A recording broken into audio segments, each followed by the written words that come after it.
Hola, bienvenido a Fisiología del Aparato Cardiovascular. El día de hoy vamos a hablar sobre el ciclo cardíaco. El ciclo cardíaco comprende todos los eventos que ocurren en el corazón desde el inicio de un latido hasta el comienzo del siguiente. Los momentos que componen el ciclo cardíaco son la sístole y la diástole. La sístole comprende la contracción isovolumétrica, la fase de eyección y el vaciamiento o bombeo, mientras que la diástole posee la relajación isométrica, fase de llenado que se divide en llenado ventricular rápido, en el lento, fase de sístole auricular y presístole ventricular. Dentro del ciclo cardíaco encontramos dos conceptos importantes, la precarga y la poscarga. Hablemos de la precarga. La precarga es una medición o estimación del volumen ventricular telediastólico al final de la diástole y depende del estiramiento del músculo cardíaco previo a la contracción. Se relaciona por tanto con la longitud de los sarcómeros, pero como esta magnitud no puede determinarse, se relacionan otros índices para estimar la precarga. Es el caso del volumen telediastólico final o la presión telediastólica final. La precarga puede verse alterada por el retorno venoso, disfunción diastólica cardíaca o alteración constrictiva cardíaca. Es posible que la equivalencia implícita entre la presión medida y el volumen de las cámaras ventriculares no sea correcta, ya que depende en gran parte de la distensibilidad del ventrículo. La disfunción diastólica disminuye el volumen telediastólico ventricular, pero se asocia por el contrario con mayores presiones de llenado. En consecuencia, se pueden malinterpretar las mediciones de la presión que indiquen un adecuado volumen de llenado. Pasemos con la poscarga. La poscarga es la presión de la pared miocárdica necesaria para vencer la resistencia o carga de presión que se opone a la eyección de sangre desde el ventrículo durante la sístole. A mayor poscarga, más presión debe desarrollar el ventrículo, lo que supone más trabajo y menor eficiencia de la contracción. La poscarga se relaciona primariamente con la resistencia periférica total o resistencia vascular sistémica, y esta a su vez con cambios en el diámetro de los vasos de la resistencia, como las pequeñas arterias, arteriolas y venas de pequeño tamaño. Existen dos situaciones en las que se produce una obstrucción directa del flujo de salida de sangre: a nivel de la válvula aórtica en casos de estenosis aórtica y a nivel de la circulación pulmonar en casos de embolismo pulmonar. La contractibilidad es la capacidad de acortamiento de las fibras miocárdicas durante la sístole. La contractibilidad es altamente dependiente de las otras dos variables, la precarga y la poscarga. Otros factores que pueden afectar a la contractibilidad son la activación simpática endógena, la acidosis, la isquemia, los mediadores inflamatorios y los agentes vasoactivos. La carga del líquido que pueda aceptar el ventrículo y la distensibilidad del mismo se correlacionan con la capacidad eyectiva del ventrículo, de acuerdo con la ley de Frank-Starling. Esta ley describe la capacidad del corazón para cambiar su fuerza de contracción y por tanto el volumen latido en respuesta a cambios en el retorno venoso.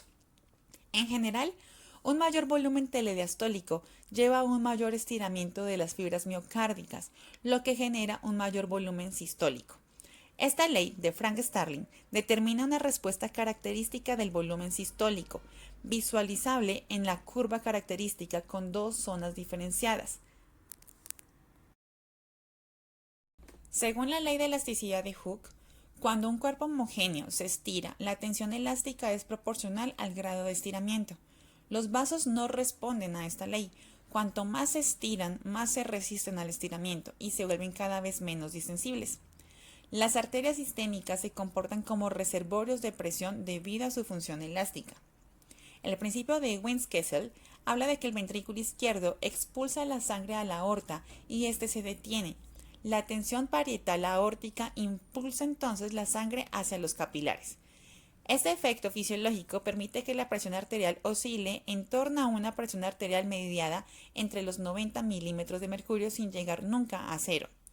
Si el sistema arterial fuera rígido, las presiones serían muy elevadas en el momento de la sístole y la presión en diástole sería igual a cero. Cualquier aumento del volumen del sistema arterial, incluso bajo, puede inducir a un aumento considerable de la presión arterial. La ley de Laplace. Esta ley, cuanto más pequeño es el radio vascular, mayor es la ventaja mecánica que obtiene el vaso en términos de tensión parietal. Es entonces que el ciclo cardíaco es un patrón repetitivo de contracción y de relajación del corazón. Posee dos estadios, la sístole y la diástole, y estas presentan distintos factores que constituyen el ciclo cardíaco, como son el cambio de volumen y cambio de presión, ruidos y cambios eléctricos. Dentro de la sístole encontramos la contracción isovolumétrica. Se tensiona la pared cardíaca y comienza a aumentar la presión del ventrículo. Este aumento de presión hace que la sangre busque por dónde salir. Es entonces cuando se cierran las válvulas auriculoventriculares. Esto para que no haya una regurgitación sanguínea hacia el atrio. El volumen permanece constante y la presión va en aumento. La segunda es la fase de eyección. Las válvulas auriculoventriculares siguen cerradas, el ventrículo supera levemente la presión de la aorta y se abre la válvula aórtica. Sucede igual con la válvula pulmonar, con lo que comienza la eyección.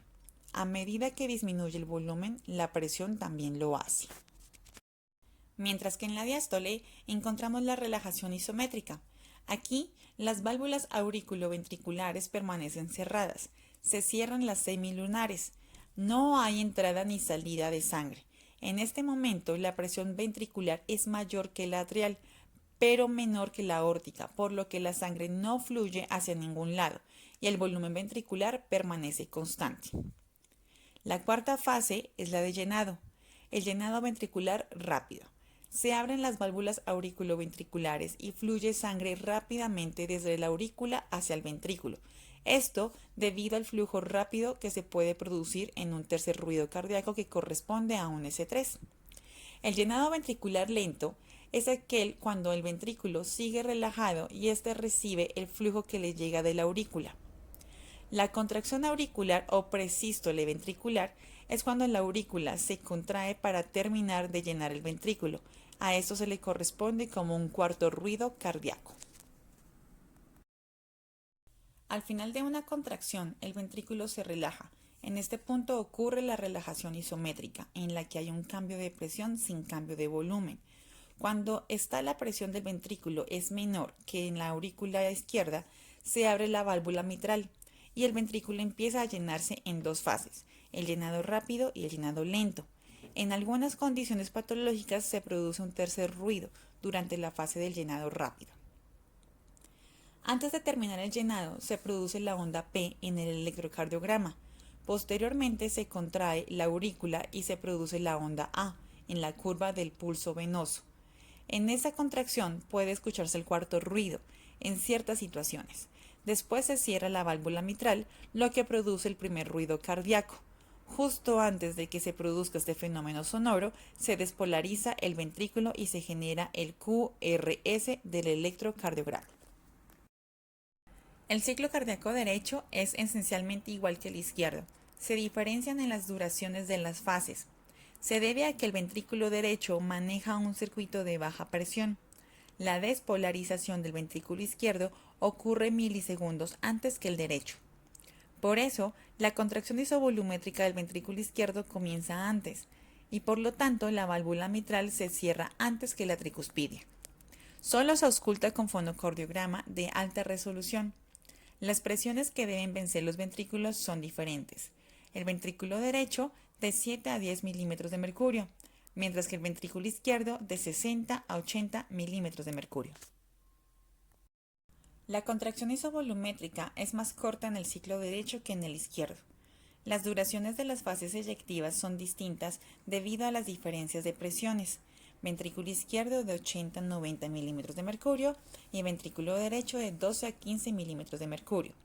Por eso, la fase de eyección rápida y lenta termina primero en el ventrículo izquierdo y la válvula aórtica se cierra primero que la pulmonar. La eyección del ventrículo derecho tiene la particularidad de ser sensible al retorno venoso. Cuando hay una inspiración se incrementa la presión negativa intratorácica y las eyecciones se prolongan más tiempo. El pericardio es una membrana rígida que permite el volumen fijo de llenado. Al llenarse más el ventrículo derecho por el mayor retorno venoso, se llenará menos el ventrículo izquierdo y la eyección se va a cortar. Así se produce el desdoblamiento fisiológico del segundo ruido cardíaco. A continuación se presenta un diagrama de todo lo que se ha venido hablando, el proceso de diástole, sístole y diástole y con cada una de sus fases. Tenemos y presentamos los dos momentos importantes, el de máxima eyección y el de eyección reducida.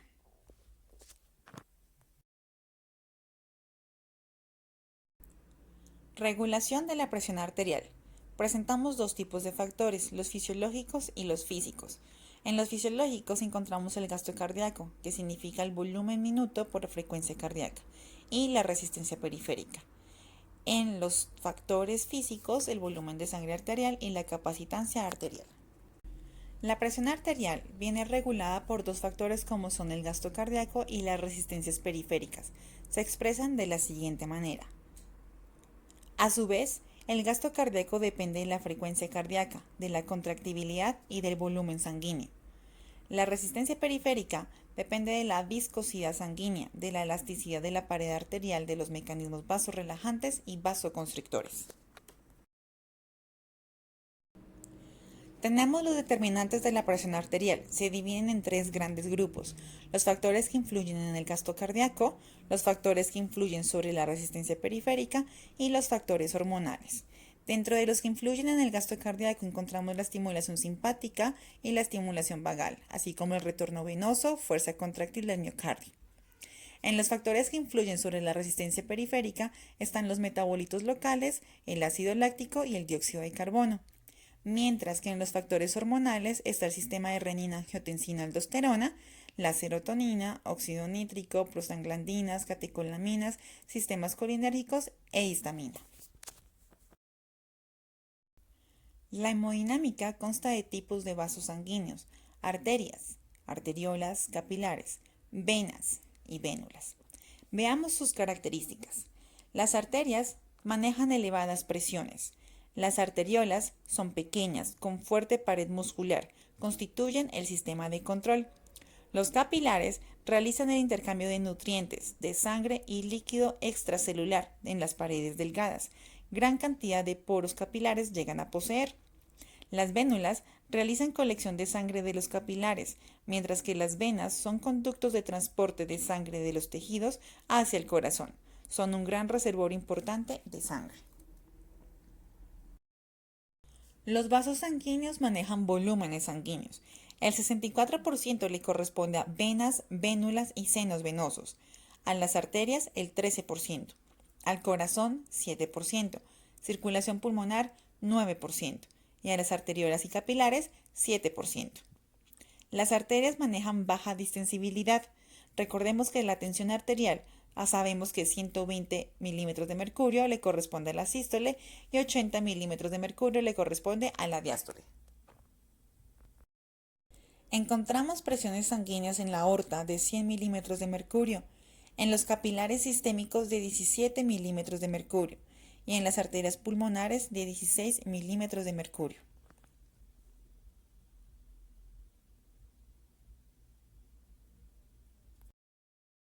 Hablemos de los tipos de circulación.